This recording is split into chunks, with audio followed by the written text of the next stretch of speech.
नमस्ते दोस्तों हमारे देश में पाखंड के नाम पर ऐसे ऐसे लंपट लोग मौजूद हैं जो अपने आप को ईश्वर का अवतार बताते हैं।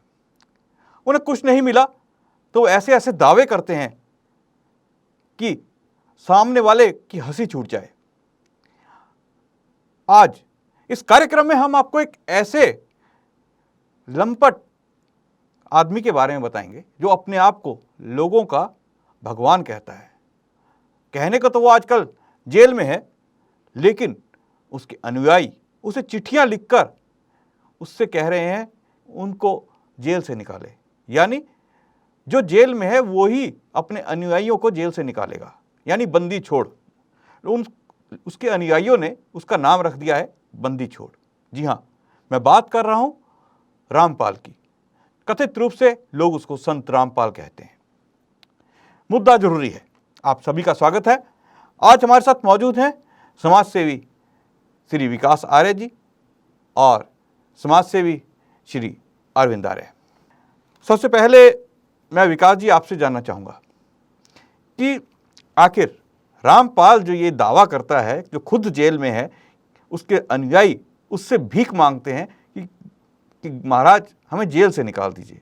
ऐसी बहुत सारी चिट्ठियां लिखते हैं और उन्होंने उसका नाम बंदी छोड़ महाराज रख दिया है। तो आप ये जो बंदी छोड़ शब्द सुनने के बाद आपको क्या लगता है रामपाल के इन दावों के ऊपर? देखिए आदरणीय अमित जी, जिस प्रकार से ये बात की जा रही है रामपाल की कि ये बंदी छोड़ इसको जो है इसके अनुयायी बोल रहे हैं, तो पहले तो मैं ये बता देना चाहता हूँ कि इस रामपाल ने इतना ढोंग और पाखंड मचाया है कि उसके बाद जो है इसको जेल में डाल दिया गया है, क्योंकि इतना अंधविश्वास की इसकी पराकाष्ठा जो है पूर्ण रूप से जो है चरम सीमा पर पहुंच गई थी। और बंदी छोड़ इसको इसलिए भी कहा जाता है कि ये अपने भक्तों को ये बोलता था कि संसार के अंदर तुम जो है बंदी हो, तुम्हें जो है इसके बंधन से जो है मैं छुड़वा दूंगा, और मैं जो है अवतार हूँ, मैं पूर्ण गुरु हूँ। तो इस प्रकार के लोगों को जो है इसने बहकाया, और वे लोग ज्यादातर उस तरह के हैं जो नीचे तबके के हैं, जो अशिक्षित हैं। तो उन लोगों ने बोलना शुरू कर दिया कि परमात्मा आ गए हैं, कि अब ये हमें जो है बंधनों से छुड़वा देंगे। तो इसका नाम रख दिया बंदी छोड़। और ये दुष्ट क्या बंदों को छुड़वाएगा, ये तो जो है बंदों को फंसाता है। विकास जी, हम आपको एक चिट्ठी दिखाते हैं जिसके अंदर एक व्यक्ति रामपाल से गुजारिश कर रहा है कि वो जेल के अंदर बंद है 5 साल से कत्ल के आरोप में, और उसको जेल से छुड़वा दें। ये वो आग्रह कर रहा है रामपाल से, जो कि खुद जेल में है। तो लोगों ने इसको बंदी छोड़ यानी जेल से कुछ भी जुर्म करो और रामपाल उन्हें जेल से छुड़वा देगा।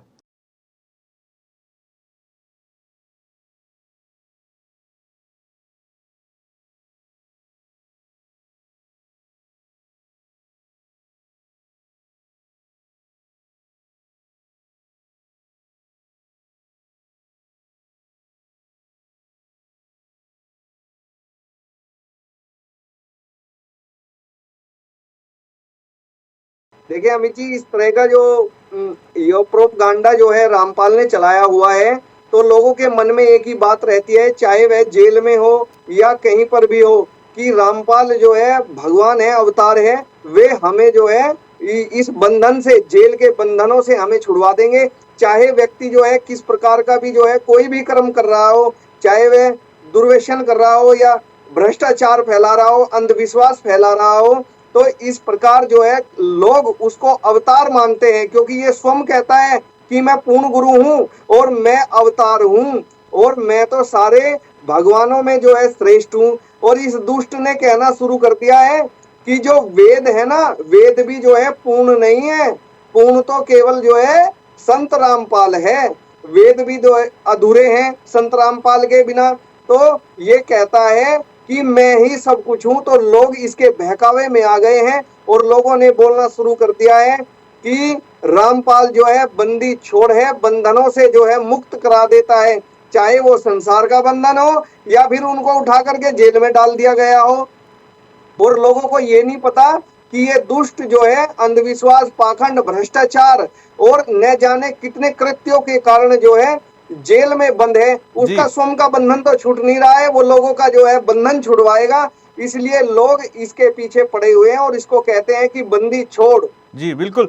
मैं आपको बताना चाहूंगा कि रामपाल ने अपनी एक पुस्तक ज्ञान गंगा में लिखा कि उसका एक भक्त सुरेश दास उसकी कहानी लिखी कि उसका पुत्र 11,000 वोल्ट के करंट की तारों से चिपक गया और उसी समय तथाकथित संत गुरु रामपाल जी महाराज आकाश मार्ग से उड़ते हुए आए और उन्होंने उस लड़के का हाथ पकड़कर उसे बिजली से छुटवाकर और छज्जे पर उतार दिया। ये उसकी जो पुस्तक है ज्ञान गंगा, उसके अंदर लिखा है।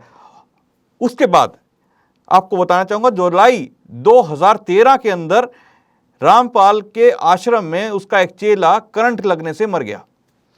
तो अरविंद जी, ये दोनों घटना मैंने आपको एग्जाम्पल बताया, ये सच हैं कि 2013 में एक व्यक्ति, ये दैनिक जागरण अखबार के अंदर छपी थी एक खबर, हिसार का जो संस्करण है, कि एक व्यक्ति करंट लगने से मर गया उसके आश्रम में, और वही रामपाल अपने चेलों को बताता है कि 11,000 वोल्ट की तार पे चिपके व्यक्ति को उसने उड़ता हुआ आया और उसने छुड़वा दिया। मुझे तो हंसी आती है ऐसी घटनाएं ऐसे अंधभक्त लोगों पर, कि देख करके ऐसे लोग अंधविश्वास कर लेते हैं।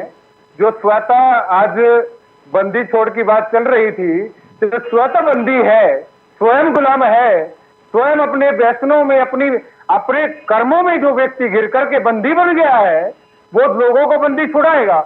जो स्वतः जिसके आश्रम में लोग जो है करंट लगने से मर रहे हैं, वो लोगों को दूर से बैठाएगा।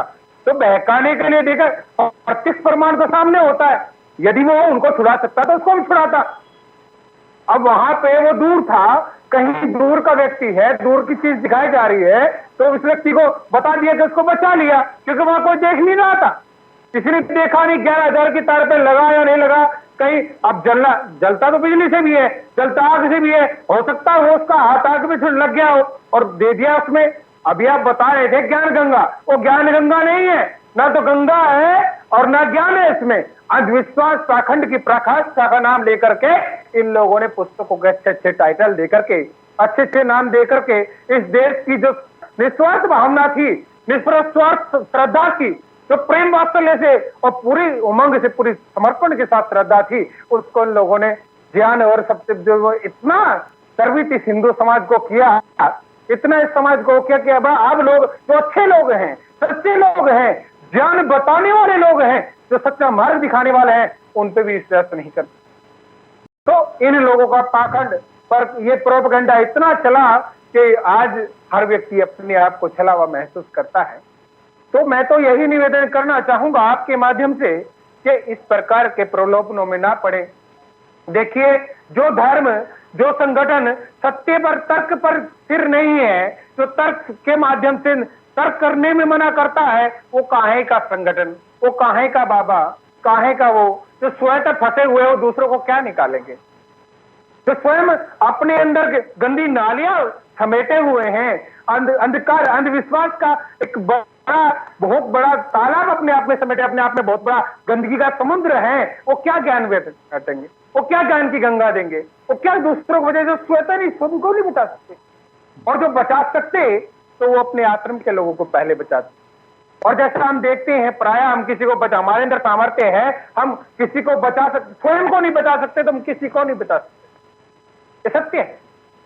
तो पहले स्वयं को, जो स्वयं को रक्षा नहीं कर सकता, स्वयं को नहीं बचा सकता, स्वयं को ज्ञानवान नहीं कर सकता, वो किसी को ज्ञान नहीं दे सकता जी, वो किसी को प्रकाशित नहीं कर सकता। तो इस प्रकार के लोग समाज में, हिंदू समाज को बदनाम कर रहे हैं। और मैं तो ये कहूंगा, ये ऐसे लोगों के प्रलोभनों में ना आकर के सच्चे मार्ग, ज्ञान मार्ग पर चलें, वेदों के मार्ग पर चलें। और हमारे ऋषियों महर्षियों ने, बड़े बड़े महापुरुष हुए हमारे यहाँ, श्री राम, श्री कृष्ण, एक एक जीवन उठाकर देखे, उनका जीवन कितना पवित्र था, कितना ऊंचा था, कितना आनंददायक उनका जीवन था। उनके जीवन की एक छोटी छोटी घटनाएं भी हमें आनंदित कर जाती हैं। तो ऐसे पाखंडियों, अंधविश्वासियों, ऐसे प्रोपेगेंडा चलाने वाले धूर्तों लोगों से बचें और इस प्रकार की ज्ञान गंगा को के चक्कर में ना पड़ के, जो कि गंगा है नहीं, गंदी बातें, आलतू फालतू झूठे प्रलोभन, झूठी चमत्कारी बातों से भरी हुई है, इस प्रकार के अज्ञान में ना पड़ करके ज्ञान रूपी ज्ञान से जीवन को अपने आप को प्रकाशित करें। तो ऐसे लोगों के चक्कर में पड़ोगे तो अपने आप को अंधकार में ही डाल रहे हो। तो और कुछ इसके अतिरिक्त कोई मार्ग है ही नहीं इन लोगों के पास। जी बिल्कुल, आपने सही कहा। ये जो पुस्तक है, इस पुस्तक को लेकर लोग अलग अलग प्रकार के दावे करते हैं, लेकिन वास्तविकता इस पुस्तक को लेकर अलग ही है। इसके अंदर घोर झूठ बोले गए हैं। एक एग्जाम्पल मैं आपको देना चाहूँगा। उदाहरण के तौर पर रामपाल ने अपनी इसी पुस्तक में लिखा, ज्ञान गंगा के नाम से जो इसकी आध्यात्मिक ज्ञान गंगा पुस्तक है, कि गोरखनाथ और संत कबीर मिले। और अगर हम इतिहास को देखें, गोरखनाथ 11वीं और 12वीं सदी में उनको माना जाता है कि वो उस समय हुए और योगी थे। और जो कबीर दास थे वो सन 1350 के आसपास, 53 के आसपास हुए। तो 200 साल का जो ये फ़र्क है, ये इसके फ़र्क को इसने मिटा दिया अपनी पुस्तक के अंदर। और जो अनपढ़ और जिसे कह लीजिए कम पढ़े लिखे लोग थे, उनको मूर्ख बनाना शुरू कर दिया और कहना शुरू कर दिया कि ये कबीर दास, जो कि कबीर जो एक समाज सुधारक थे, एक ऐसे व्यक्ति थे जिन्होंने पाखंडों को लेकर काफ़ी कार्य किया हमारे देश के अंदर। लोगों को, भले ही वो कम पढ़े लिखे थे, लेकिन उन्होंने अपने दोहों के माध्यम से लोगों को जागृत करने का प्रयास किया। उन्हीं को आज ये जो संत रामपाल है, ये अपने आप को उसका कबीर दास भगवान कह के उसका जिसे कह लीजिए रूप कह रहा है। उसका कहना है कि मैं अवतार हूँ कबीर का, और कबीर जो है भगवान थे। तो विकास जी, आपसे जानना चाहेंगे, ये जो अपने आप को कबीर का, अपने आप को जिसे कह लीजिए एक रूप कहना या उसका अवतार कहना, ये कहाँ तक आपको लगता है, कैसा आप इसको किस तरह नज़र से देखेंगे? देखिए अमित जी, ये जो रामपाल है, इसने कबीर का नाम लेकर के अपने आप को आगे बढ़ाया। तो मैं बता देना चाहता हूं कि सन 1995 में इस रामपाल ने जो है सत्संग करना जो है शुरू किया। और सत्संग जैसे ये कर रहा था, तो 1995 में ही ये रामपाल से संत रामपाल हो गया। और 1999 आते आते इसने जो है एक ट्रस्ट की भी स्थापना कर दी, जिसके विषय में मैंने थोड़ी देर पहले भी बोला था, बंदी छोड़ ट्रस्ट की, जिसमें एक महिला कमला देवी जी ने जो है इसको भूमि दान दी। लेकिन उसने भी बिना सोचे समझे और बिना इसके कार्यों को देखे हुए जो है भूमि दान में दे दी। क्योंकि जो हिंदू लोग होते हैं ना अमित जी, वे जो है चमत्कार को ही नमस्कार करते हैं। और दूसरी बात, ये कोई अवतार नहीं है, ये कोई भगवान नहीं है, क्योंकि परमपिता परमात्मा तो जो ईश्वर है वो सर्वशक्तिमान है, दयालु है, अजन्मा है, अनंत है, निर्विकार है, सर्वाधार है, सर्वेश्वर है, न्यायकारी है। और न जाने उस परमात्मा के जो है कितने गुण हैं। और इस दुष्ट में तो जो है मानवता का भी गुण नहीं है, जो स्वयं को अवतार कहता है, स्वयं को जो है भगवान कहता है, स्वयं को जो है ऋषि मुनि कहता है। अरे जो ऋषि मुनि होते थे, उनके जो विचार होते थे, जो वेद का अध्ययन करते थे, उनके द्वारा तो, उनके विचारों के द्वारा तो धरती की समूची सुंदरता खिल जाती थी। और उनका जीवन ऐसा संस्कारित होता था, सूर्य के समान, सूर्य के प्रकाश के समान, की जो भी उनके संपर्क में आता था वो भी उनकी वाणी और विचारों से पवित्र हो जाता था। लेकिन इस दुष्ट ने जितने जाने कितने महापुरुषों पर लांछन लगाए, और ये कहता है कि वे सारे जो महापुरुष थे वे नहीं थे, वे तो कपोल कल्पित थे। जो भी है संत रामपाल है। और संत के विषय में इसको पता नहीं, संत की परिभाषा को इसके विषय में पता नहीं है। और इसने केवल जो है मनुष्यों का शोषण किया है, मनुष्य को अपने बहकावे में बहकाया है।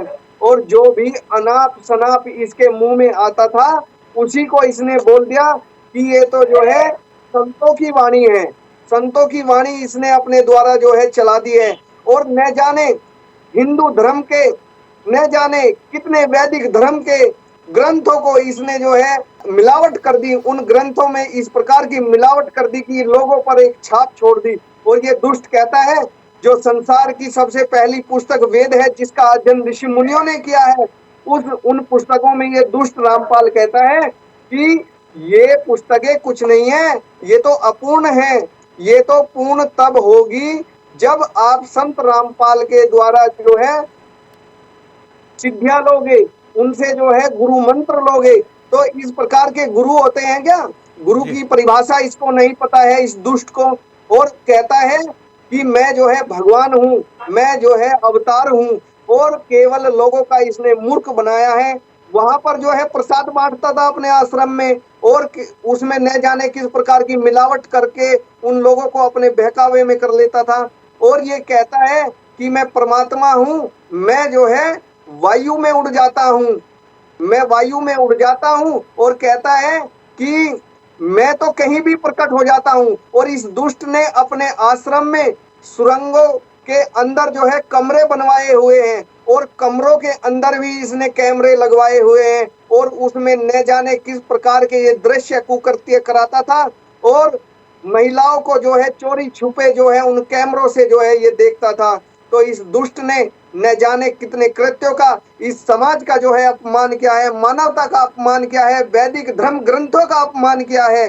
जो ये समूची सुंदरता इस धरती की खिल उठती है राम और कृष्ण जी के नाम से, राम और भरत के प्रेम के नाम से, और न जाने कितने ऋषि मुनि इस धरती पर पैदा हुए हैं, जिन्होंने अपना पूरा जीवन जो है मानवता की सेवा में लगा दिया जी है। बिल्कुल। और ये दुष्ट रामपाल कहता है कि मैं भगवान हूँ, जी मैं अवतार हूँ। जी ये कुछ नहीं है, ये केवल भ्रमित कर रहा है लोगों को, और आज ये दुष्ट अपने किए की सजा जो है जेल में काट रहा है। जी बिल्कुल, आपने सही कहा कि लोगों को भ्रमित करना, लोगों की हत्या करना, ये कोई संत का काम नहीं होता, और ये जो कार्य कर रहा है ये एक पाखंडी व्यक्ति के ही कार्य होते हैं।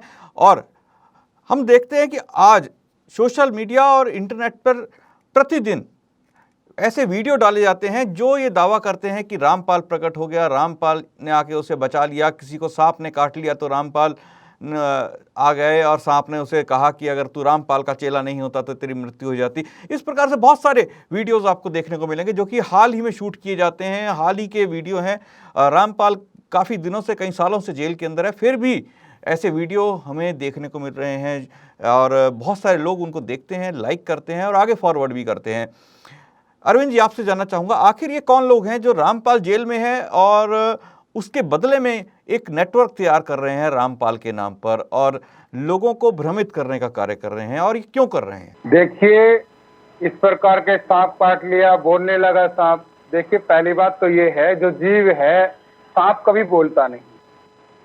कोई भी जानवर है वो अपनी भाषा तो बोल सकता है जी बिल्कुल। लेकिन मनुष्य की तरह बोल करके कह दे कि तू तो संत रामपाल का चेला। और संत की आपको परिभाषा बता दूं, संत होता है जिसके अंदर तीन ऐषणाएं नहीं होती, लोकेषणा, वित्रेषणा, पुत्रेषणा। जिसके अंदर दिखावा ना हो, जिसके अंदर वित्रेषणा धन का लालच ना हो, और जिसके अंदर पुत्रेषणा, जिसके अंदर संतान उत्पत्ति का या फिर संतान विशेष किसी से लगाव ना हो, वो संत कहता है। जिसके अंदर ऐषणाएं नहीं होती वो संत है। पहली बात तो ये है, इसके साथ जो संत रामपाल जोड़ दिया जाता है, ये संत नहीं है। जी बिल्कुल। संत सत्य बोलने वाला होता है, प्रकाश दिखाने वाला होता है, समाज राष्ट्र की दशा और दिशा बदलने वाला होता है। इस व्यक्ति के अंदर संत क्या, संत का सा भी नहीं।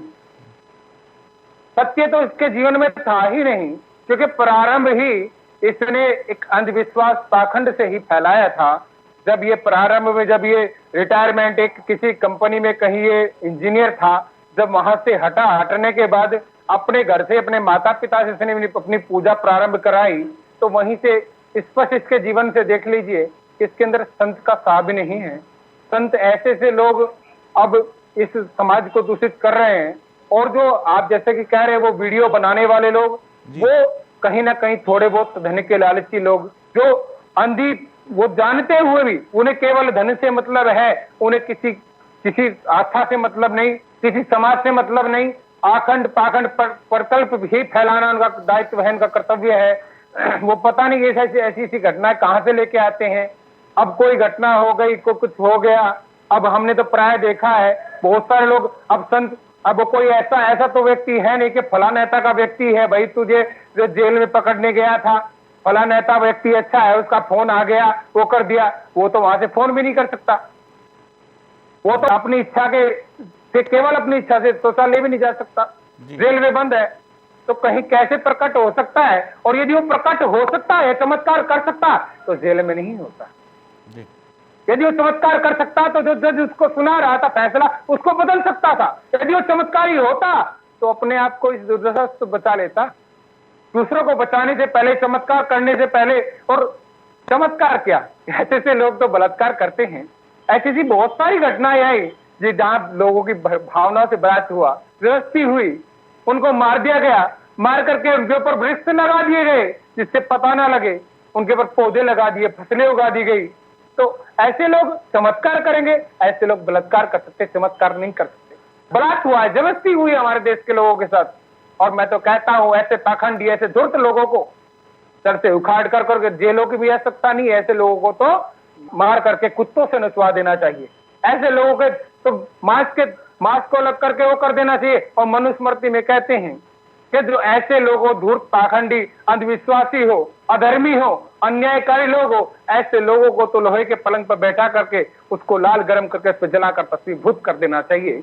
तो ऐसे लोगों क्यों फालतू, हम जब आरोप सिद्ध हो चुके हैं सब कुछ, तो ऐसे लोगों को फांसी दे देनी चाहिए, मृत्यु दंड दे देना चाहिए। और ऐसी दर्दनाक मृत्यु दी जाए कि ऐसे लोग गर्भ में आने से पहले भी उनकी आत्मा कांप उठे। ऐसी कल्पना करने वाला व्यक्ति भी वो उनका मन भयभीत हो उठे। ऐसे लोगों के ऊपर ऐसी अंधश्रद्धा, ऐसे ईश्वर के झूठे प्रकल्प, ऐसी बातें, ऐसा अंधविश्वास, पाखंड, ऐसे लोगों को ऐसी दर्दनाक मौत देनी चाहिए कि ऐसे लोग बनने से पहले भी सोचें। और कोई गलती से हो भी जाए तो व्यक्ति इसको पता नहीं कैसे करके करे, अपने अंदर पवित्रता, कठोर दंड नहीं होगा जब तक कार्य नहीं बनेगा। मनुस्मृति कहते दंडेन शासित प्रजा, ये प्रजा ही दंड से शासित होती है। जब तक कठोर दंड नहीं होगा, कठोर छोटी छोटी गलतियों पे बड़े दंड नहीं दिए जाएंगे तो छोटी छोटी गलतियों को छोड़ दिया जाता है। इसलिए बड़ी बड़ी गलतियां, बड़ी बड़ी त्रुटियां होती रहती हैं। तो दंड प्रावधान बहुत कठोर हो जाने चाहिए, चाहे वो कोई हो, चाहे वो शिक्षक है, कोई भी है, चाहे वो किसी भी धर्म से, धर्म तो एक ही है, चाहे वो किसी भी संप्रदाय, किसी मत से आता हो, वो व्यक्ति ऐसा करे तो उसको कठोर से कठोर दंड दिया जाए। तो ऐसे लोग फिर उत्पन्न ही नहीं होंगे। और ऐसे लोग उत्पन्न नहीं होंगे तो अंधविश्वास नहीं फैलेगा, पाखंड नहीं फैलेगा। सत्य ज्ञान जो तर्क से सिद्ध हो जाए, जो सत्य से सिद्ध हो जाए, जो प्रत्यक्ष प्रमाणों से 8 प्रमाण दिए हैं उनसे सिद्ध हो जाए, वही धर्म होता है, वही सत्य कहता है, जो तीनों कालों में एक सा होता है। अब इनके यहाँ जो सत्य बोला जाता है, जो चमत्कार किए जाते हैं, वो चमत्कार नहीं होते, केवल एक छलावा होता है, दिखावा होता है।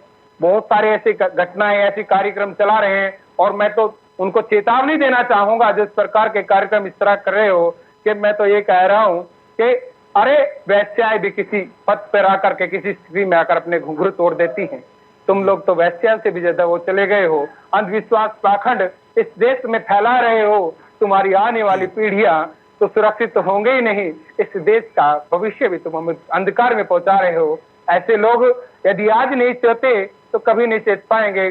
तो वही कहते हैं, क्या थे हम, क्या हो गए, और क्या क्या होंगे अभी, आओ मिलकर विचारे ये समस्याएं सभी। तो आज कहाँ हम वैदिक विश्व गुरु थे, संपूर्ण विश्व हमें गुरु के रूप में स्वीकार करता था।